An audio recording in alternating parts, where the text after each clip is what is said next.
All right, guys, Black is here.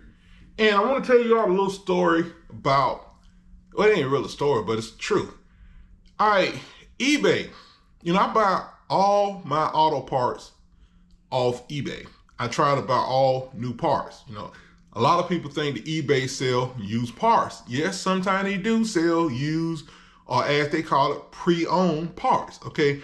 I only buy used or pre-owned parts when I can't find the part new.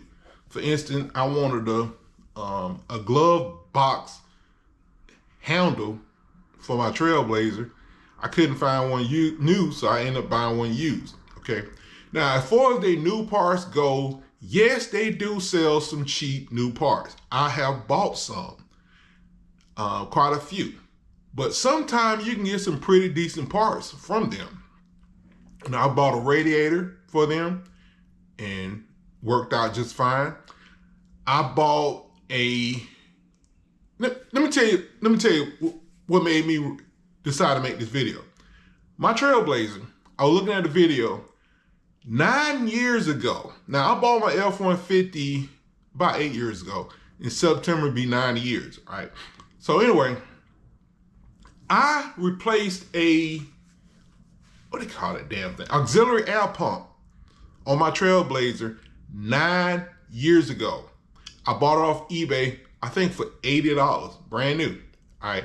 When I took off the old one, when I took off the original one that came on the car, the new one from eBay had the exact same numbers,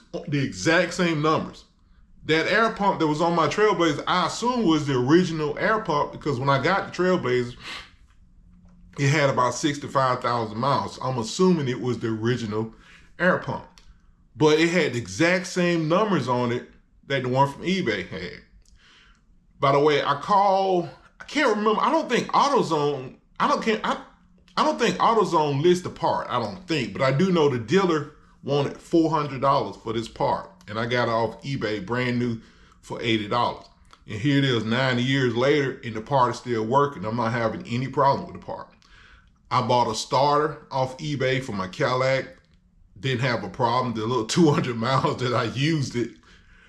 What else? I bought a starter for my Tahoe and didn't have a problem with it. I bought a lot of stuff off eBay. Some stuff I have, some stuff I've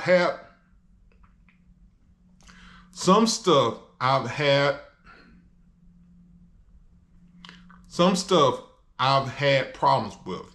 My 2004 Volkswagen Golf, I bought a hood latch off eBay that was supposed to be brand new, and it worked for maybe a couple weeks and it jammed up. And I ended up buying another one off eBay, and I said, if it jam up, I'll go to the dealership. Well, that was about 5 years ago, and the damn thing is still working. You know, still working. What else? A bunch of stuff. I wouldn't buy, okay, if you're gonna buy brakes off eBay, make sure you get the name brand brakes. I'm gonna tell you the truth. Buy Akebono. That's I used to love Wagner brake pads. I was a Wagner junkie. Okay, I used to tell everybody, get the Wagner, until I bought a new F-150. And I found out that Motorcraft pads are a hell of a lot better than Wagner pads. Now, I had somebody that asked me to do like a braking test to see how much shorter the stopping distance is. And I explained to the people that, look, you just have to take my word for it. The way I can tell is this.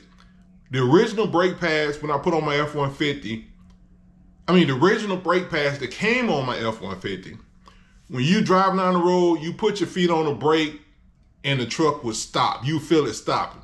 The Wagner, you ride down the road, you put your feet on the brake and the truck is like, huh? What you say?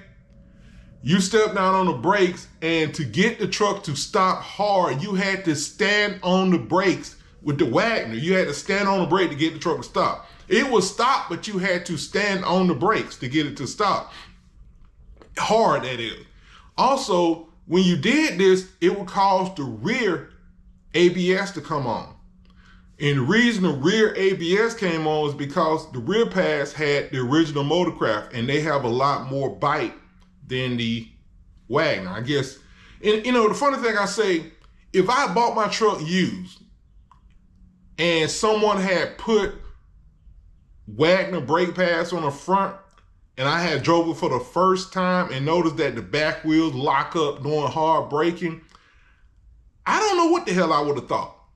I don't know what the hell I would have thought. But apparently it was the Wagner brake pads. But again, I don't mean to get on brake pads, get stuck on brake pads, but those are my experience, you know.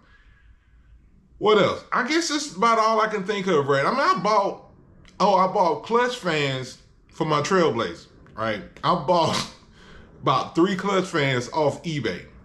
Now, I can't really blame eBay for this because I bought a clutch fan from the dealership. I think it was $380, and it only lasts about a year or two, and it started messing up. So I can't blame eBay for it. You know, like I said, the dealership messed up.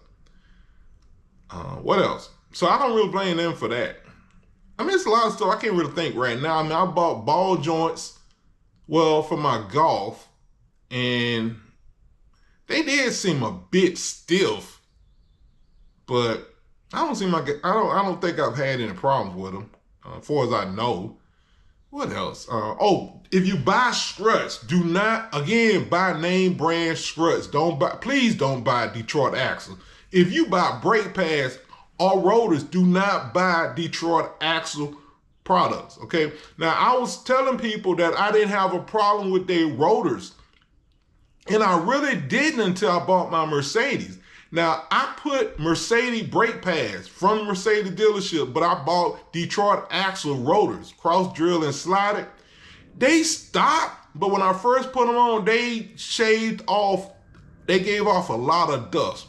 Now, if someone said this to me before, you know, I would have said the rotors have nothing to do with how much dust the pads pull off. Well, apparently them damn Detroit Axles do. I think the problem is, I don't think they're very smooth.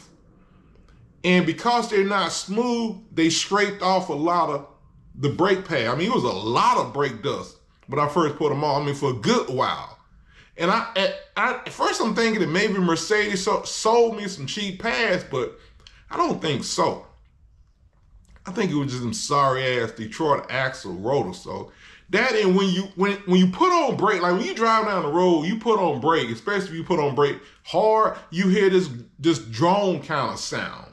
And I remember my niece was riding with me and she said, "Damn, Unc, it sounds like you need some brakes on here." I'm like, "Nah, just them cheap ass rotors I bought." So I'm not buying any more Detroit Axle brake rotors, you know. I bought other cross drill rotors for my F-150, but they wasn't Detroit Axle. They was something else. And I don't remember having this problem, you know. But anyway, that's all I got to say on this subject. If you have any questions, comments, leave them. Dre, y'all have a good day.